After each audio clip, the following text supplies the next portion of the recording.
Saya Yunita Diah Suminar, biasa dipanggil NIT. Saya masuk di PSKM dulu ya, namanya program studi, karena masih dalam naungan Fakultas Kedokteran pada tahun 88. Lulus tahun 93 awal.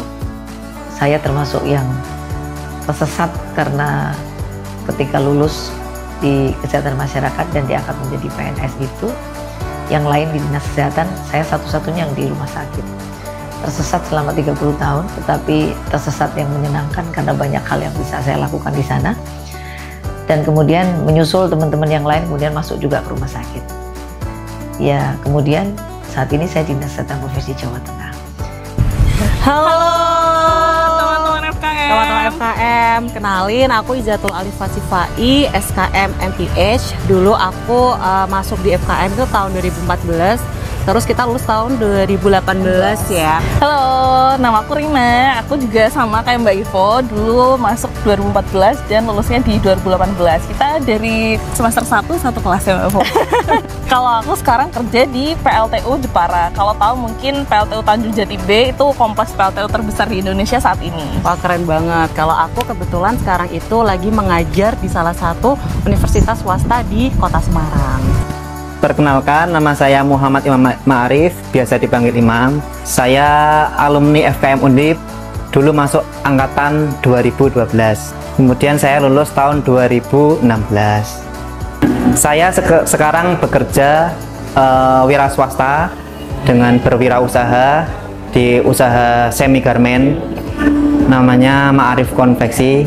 Itu saya merintis sejak kuliah mulai tahun 2015 hingga saat ini. Halo, saya Erna Dialstari, saya dari FKM Undip angkatan 2007. Oke, sekarang saya adalah owner dari PJK 3 Cenda Seftindo Kreasi. Sebelumnya saya bekerja di perusahaan, terus dari situ saya bertransformasi untuk membuka sebuah perusahaan yang bergerak di bidang K3. Di mana bidang ini adalah bidang yang melatar belakangi pendidikan saya, seperti itu. Kenalkan, nama saya Maria Leoni, saya angkatan 2005 Fakultas Kesehatan Masyarakat. Sekarang saya menekuni usaha kain tenun ini ya, usaha kain tenun, kain ratu. Tentu ada banyak hal yang saya dapat dari kesehatan masyarakat karena saya belajar tentang ilmu kedokteran juga, mulai dari fisiologi, parasitologi, anatomi, farmakologi gitu ya. Tapi sisi lain juga saya mendapatkan ilmu yang berkaitan dengan perilaku, epidemiologi, statistik yang mungkin ini tidak didapat secara bersama-sama, dan ilmu itu ternyata bisa diimplementasikan. Senang banget sih kuliah di FKM itu. Pertama, seru banget, teman-temannya asik-asik, organisasinya juga banyak. Kebetulan waktu itu kita berdua ya join di BEM Fakultas Kesehatan Masyarakat gitu ya. Tentunya dosen-dosennya itu friendly semua, sangat helpful ya. Di kelas itu bisa punya banyak cerita yang di-sharing ke mahasiswa. Pokoknya seru banget, gak ngebosenin gitu. Terus selain itu juga fasilitas di kampus lengkap banget ya, mulai dari labcom, kemudian perpustakaan ya, ruang kelasnya juga nyaman banget ya, ada AC, kursinya juga ergonomis gitu ya.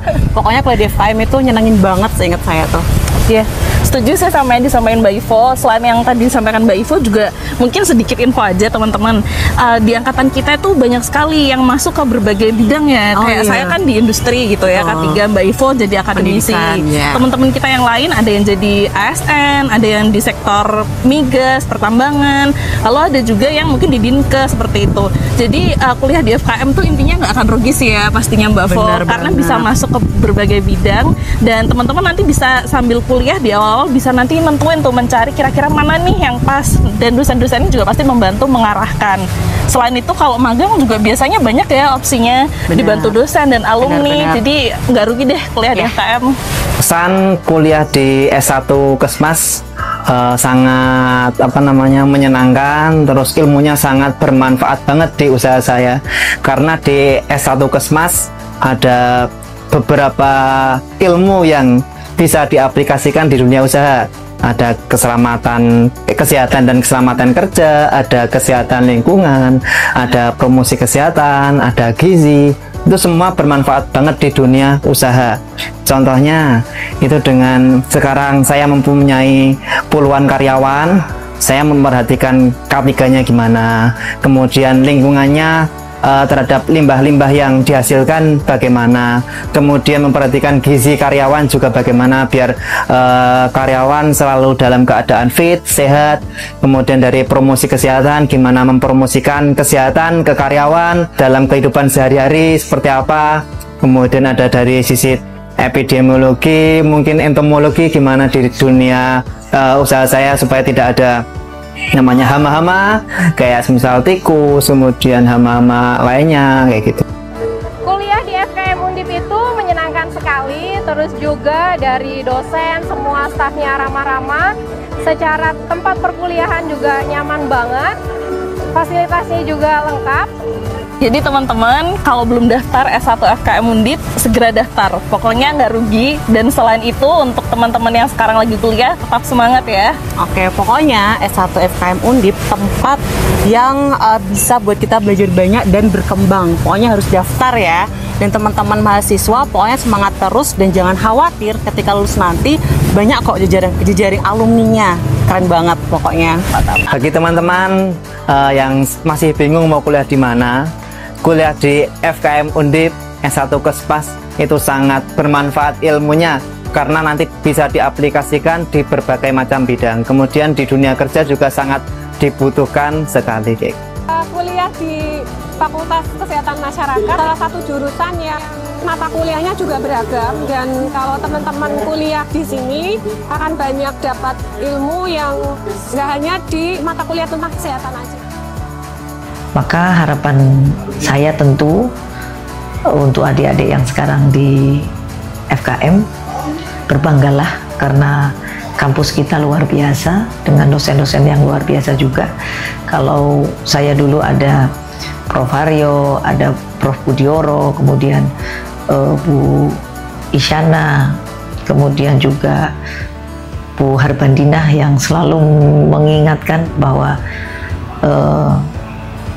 pekerjaan yang nanti atau ilmu yang kita dapat diterapkan di pekerjaan adalah bahwa kita harus bicara tentang perilaku, ya, perilaku masyarakat yang kita harus kenali mereka, identifikasi mereka, lalu apa yang harus kita intervensi itu selalu terngiang sampai hari ini. Juga ada Bu Kriswardani yang dulu mengajarkan tentang ekonomi kesehatan, karena sekarang BPJS. Nah itu ternyata sangat inline ya. Dulu ya nggak mudeng zaman kuliah, untuk apa sih gitu. Ternyata sekarang sangat luar biasa. Kemudian Pak Lutfi epidemiologi, ketika bicara COVID ya, TBC gitu ya, bagaimana kita bicara surveillance, itu ternyata juga sangat bermanfaat. Itu saja yang dapat kami sampaikan. Saya tentu berharap FKM terus jaya dan diminati oleh adik-adik kita, karena memang banyak hal yang bisa kita kerjakan ketika kita sekolah di FKM ini, dan tentu untuk kemajuan bangsa Indonesia dan Indonesia Emas tahun 2045. Terima kasih. Wassalamualaikum warahmatullahi wabarakatuh.